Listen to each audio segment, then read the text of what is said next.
بسم اللہ الرحمن الرحیم۔ السلام علیکم۔ حسام بن عدی کہتے ہیں کہ 3 افراد کا بیت اللہ میں اس بات پر اختلاف ہو گیا کہ اس دور کا سب سے بڑا سخی کون ہے۔ ایک نے کہا عبداللہ بن جعفر رضی اللہ تعالی عنہ، دوسرا بولا قیس بن سعد رضی اللہ تعالی عنہ، تیسرا بولا نہیں عرابہ اوسی رضی اللہ تعالی عنہ۔ گفتگو نے طول کھینچا، ہر ایک اپنے حق میں دلائل دے رہا تھا، حتیٰ کہ آوازیں بلند ہونا شروع ہو گئیں۔ کچھ لوگ بھی اکٹھے ہو گئے۔ ان میں سے ایک شخص بولا، بھائیو کیوں لڑائی کرتے ہو؟ ایسا کرو کہ ہر شخص اپنے پسندیدہ شخص کے پاس چلا جائے، اس سے کچھ مانگے، اور جو کچھ دے وہ آ کر یہاں بتا دے، پھر اس بات کا جائزہ لے لیتے ہیں کہ بڑا سخی کون ہے۔ عبداللہ بن جعفر رضی اللہ تعالی عنہ کا عقیدت مند ان کے گھر گیا اور ان سے کہا، اللہ کے رسول صلی اللہ علیہ وسلم کے بھتیجے، میں مسافر ہوں اور زاد راہ ختم ہے، مدد کا طلبگار ہوں۔ عبداللہ بن جعفر رضی اللہ تعالی عنہ اس وقت گھوڑے پر سوار کہیں جانے کے لیے تیار تھے۔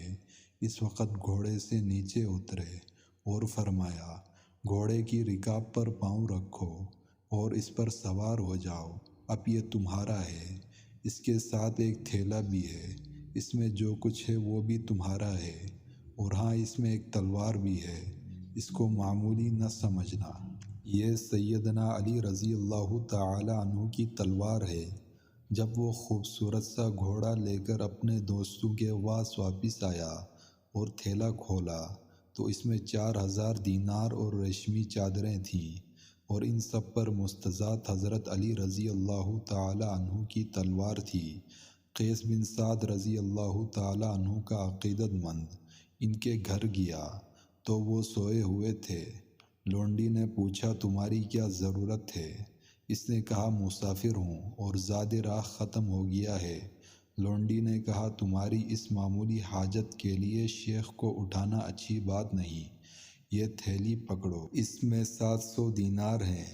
اس وقت قیس کے گھر میں یہی کچھ موجود ہے۔ گھر کے ساتھ ہی حویلی میں اونٹ بندھے ہوئے ہیں، اپنی مرضی کا اونٹ پسند کر لو اور غلام کو اپنی خدمت کے لیے لے کر سفر پر روانہ ہو جاؤ۔ تھوڑی دیر کے بعد قیس رضی اللہ تعالی عنہ بھی اٹھ بیٹھے۔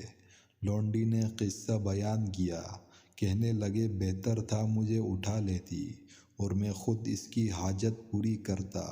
نہ معلوم جو کچھ تم نے اسے دیا ہے اس کی ضرورت کے مطابق ہے یا نہیں، تاہم جو تم نے اچھا کام کیا ہے اس کے بدلے میں تمہیں آزاد کرتا ہوں۔ ادھر عرابہ اوسی رضی اللہ تعالی عنہ کا عقیدت مند بھی ان کے گھر جا پہنچا۔ اس وقت نماز کا وقت ہو چکا تھا۔ عرابہ رضی اللہ تعالی عنہ بوڑھے تھے اور نابینا ہو چکے تھے، نماز کے لیے گھر سے نکل رہے تھے، 2 غلاموں کے کندھوں پر ہاتھ رکھے ہوئے آہستہ آہستہ مسجد کی طرف رخ کیے ہوئے تھے۔ اس آدمی نے کہا، اے عرابہ میری بات سنیں گے؟ عرابہ رضی اللہ تعالی عنہ بولے، بولو کیا کہتے ہو؟ کہنے لگا، میں مسافر ہوں اور میرا زاد راہ ختم ہو گیا ہے۔ عرابہ رضی اللہ تعالی عنہ نے اپنے دونوں ہاتھ غلاموں کے کندھوں سے ہٹائے اور بائیں ہاتھ کو دائیں ہاتھ پر زور سے مارا اور کہنے لگے، عرابہ نے اپنے تمام مال و دولت خرچ کر دیا ہے، مگر یہ 2 غلام باقی ہیں، تم ان دونوں کو لے جاؤ، اب یہ تمہارے ہو گئے۔ اس آدمی نے کہا، حضرت ایسے کیسے ہو سکتا ہے؟ خود سخت ضرورت مند ہیں، میں انہیں نہیں لوں گا۔ عرابہ رضی اللہ تعالی عنہ کہنے لگے، سنو، اب یہ تمہارے ہیں، اور اگر تم چاہو تو آزاد کر دو اور چاہو تو رکھ لو۔ یہ کہنے کے بعد آگے بڑھے، دیوار کا سہارا لیا اور ٹٹولتے ہوئے مسجد کی طرف چل دیے۔ اس شخص نے ان دونوں غلاموں کو ہمراہ لیا اور اپنے ساتھیوں کے پاس واپس آ گیا۔ تینوں دوست پھر سے اکٹھے ہوئے، ہر ایک نے اپنے عطیے اور سلوک کا ذکر کیا اور ان تینوں کی تعریف کی کہ شبہ یہ تینوں بہت سخی ہیں اور اللہ کی راہ میں خرچ کرنے والے ہیں۔